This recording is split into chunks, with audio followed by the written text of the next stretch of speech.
everybody wants to be all spiritual. Everyone wants to be all involved with the spiritual realm until they see a freaking ghost, until they see a demon, and that's a problem. Hello, beautiful. Welcome back to my channel. Today, we're going to be talking about the disadvantages of Reiki. So, let's get started. One of the disadvantages that I don't really consider disadvantage, I think it's just whether or not the person is ready, the person who's doing the Reiki, is that not everyone is ready to deal with their trauma, with their emotions, and whatever is happening. Why do I say that? Because when you start doing Reiki, whether it's you doing it yourself or someone is doing it for you, you go to a practitioner, some people will experience different emotions, or some people will have different effects physically. Some people don't have anything at all. So it really depends on the person and how they deal with their issues, how they deal with their trauma. And what happens is that there are times that when they are going through these sessions that they get depressed afterwards, or they're constantly crying, and automatically they assume, oh wait, it was because of the session, I will never do that again. And it is not because of the session, it's because those are the effects of how your body is reacting to the healing. Your body is detoxing. That's what's really happening, okay? Your body is detoxing of all the emotions that you have pushed down throughout the years. And the problem with that people stop there. People don't deal with them. People just try to avoid them. So then what happens is that it just becomes a roller coaster of emotions because they are not ready to receive the healing. Most of them will think that they are, but they are really not, because they believe that the healing session, that's all it is. That's all it takes to deal with your trauma, to deal with your emotions, when in reality, that is just the beginning. So before you do a Reiki session, before you do anything that involves healing, make sure that you are ready to deal with the side effects. Another disadvantage of Reiki is that you may become a little bit more sensitive. Okay, you may become more sensitive to your surroundings, to people, to problems.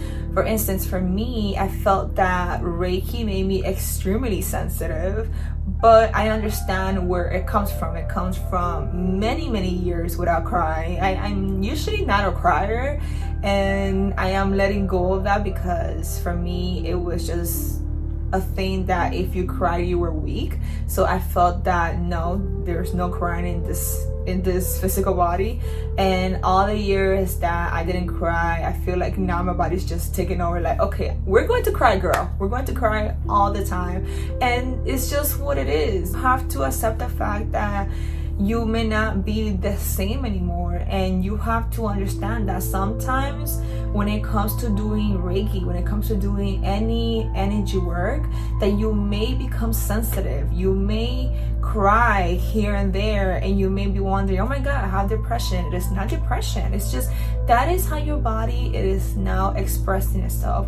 So be ready for that. Or if you know what, let me not say that. Let me not say be ready, because then you're expecting it. But what I am saying, that could be a possibility that it may happen to you, that you just become sensitive. And it's the same thing that for people who are very into meditation, who are very into their spirituality, some may hear things, some may see things. And this is the part that not everyone likes, because everybody wants to be all spiritual. Everyone wants to be all involved with the spiritual realm until they see a freaking ghost, until they see a demon, and that's a problem, okay? Because they don't know how to handle that. So before you do any energy work, just make sure that you ground yourself, that you protect yourself, you know how to set the space physically, spiritually, and mentally, because they're all important. Another disadvantage is that you may become obsessed with the healing itself. You may become dependent on it. Whenever someone's doing a healing session, they start to think that the only way they can resolve those issues is by continuing going to the healing, which is great. That is a great point of view to have. But in reality, during the Reiki session, what is happening is that the practitioner, they are just bringing those emotions out of you, okay? Well, not really out of you, but bringing them up to your awareness. And then from there, you have to deal with it. Like I said before, that is when you become aware of the situation. That is just the beginning of the healing. It is an ongoing process. It is a journey. That's why they say spiritual journey. I think that a lot of people may get stuck here just because they don't want to deal with the problem. They just rather pay someone. So the next one that has to do with this a lot is that it could be very expensive to do Reiki if you are becoming dependent on it.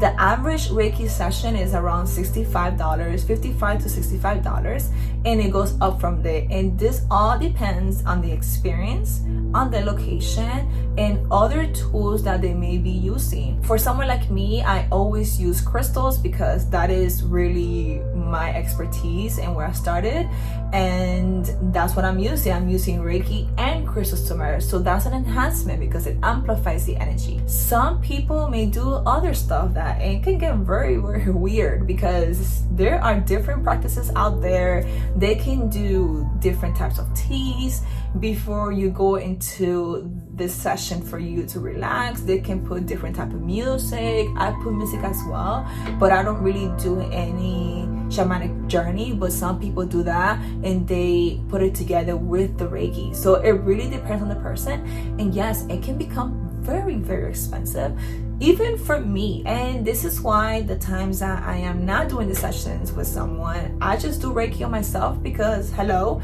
we need to save money. And this is very, very simple. I have explained this in another video, is just do Reiki on yourself and your body. The only problem that I see that even with me doing the Reiki is that sometimes I get way too relaxed and I don't finish the job. I start here and then by the time I'm in my heart chakra, I'm already knocked out because you're so relaxed, okay? And I think by having a practitioner, you can relax and they can work on your body even if you're somewhere else, okay?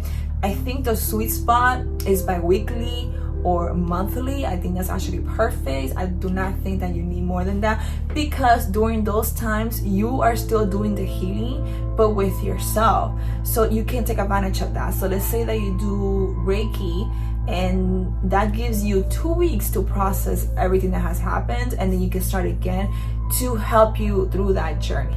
The last disadvantage is that your expectations of a Reiki sessions may not be met because everyone is different, and I have mentioned this over and over again. Everyone's healing journey is different.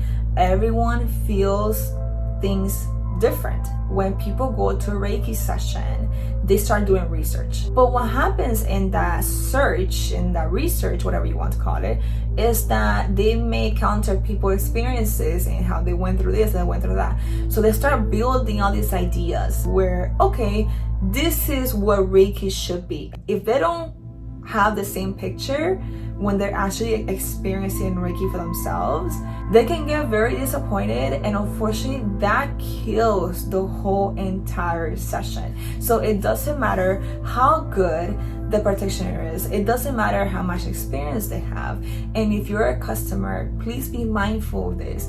Do not expect anything. What I always say to people, whenever you're doing a Reiki session, just think about a massage. And what happens in a massage, you at least expect the minimum, which is feeling relaxed. That's it. That really takes away from the magic. That really takes away from the power that it really has. Well, that is all for today. I hope you enjoyed this video. Please let me know what has been your number one expectation whenever you do an energy healing session. In the comments, don't be shy. Bye.